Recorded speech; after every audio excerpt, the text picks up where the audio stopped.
नमस्कार, मैं हूं विद्याशंकर तिवारी, इंडिया न्यूज़ के डिजिटल चैनल इन खबर के लिए।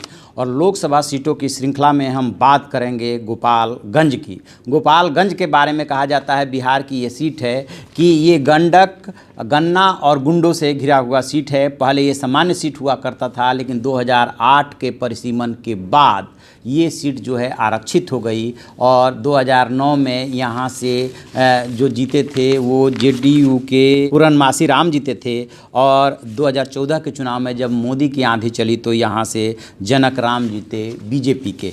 और यहाँ के यदि इतिहास के बारे में बात करें तो आप पाएंगे कि गोपालगंज सीट जो पहले सारण जिले का अंग था, लेकिन बाद में इसे अलग कर दिया गया। और शुरुआती दिनों में यहाँ पे कांग्रेस का कब्जा था, लेकिन बाद के दिनों में जनता दल, राष्ट्रीय जनता दल, बीजेपी, समता पार्टी वगैरह वगैरह इस सीटों पे कई बार जीती। और मतदाताओं के लिहाज से यदि इस सीट का एनालिसिस करेंगे तो लगभग 18 लाख मतदाता हैं। और जो यहाँ पे 6 विधानसभा सीटें हैं, जिसमें से भोरे जो है एससी सीट सुरक्षित सीट है, उसमें से 4 पे महागठबंधन का कब्जा है, जबकि 2 सीट बीजेपी के खाते में है। बैकुंठपुर और गोपालगंज जो 2 सीटें हैं इसकी, वो बीजेपी के पास है। और बरौली, कुचायकोट और भोरे, कुचायकोट, भोरे और हथुआ, ये जो है आरजेडी, कांग्रेस, जेडीयू के पास है। पहले जेडीयू चूँकि महागठबंधन का ही पार्ट हुआ करता था, लेकिन अब तो बीजेपी के साथ आ गया, इसलिए जेडीयू की सीटें बीजेपी की तरफ गिनना ज़्यादा अच्छा होगा। तो ये स्थिति। और पिछला जो चुनाव हुआ था उसमें लगभग 2,86,000 से बीजेपी के जनक राम जीते थे और उन्होंने कांग्रेस के ज्योति भारती को हराया था। और जेडीयू के अनिल कुमार तीसरे नंबर पर रहे थे, उनको 1 लाख वोट मिला था। तो यदि अब की बार चूँकि बीजेपी और जेडीयू का गठबंधन है तो ये वोट को जोड़ देते हैं तो उनका वोट तो बढ़ जा रहा है। और आरजेडी तो साथ में थी, लेकिन और दल अलग अलग लड़े थे, जैसे बीएसपी भी यहाँ पे चुनाव लड़ती रही है, तो उनका भी वोट जोड़ना पड़ेगा। तो इस वजह से मुकाबला तो इस बार 2019 के चुनाव में कांटे का हो जाएगा।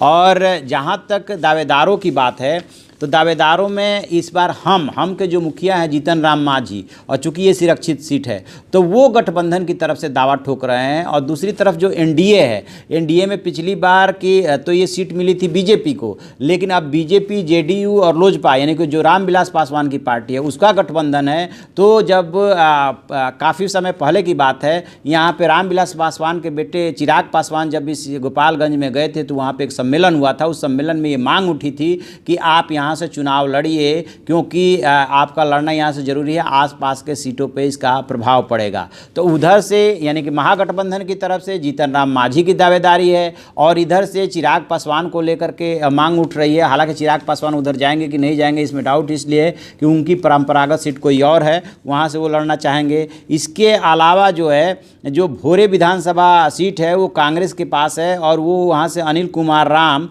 विधायक हैं, वो भी यहाँ से चुनाव लड़ना चाहते हैं।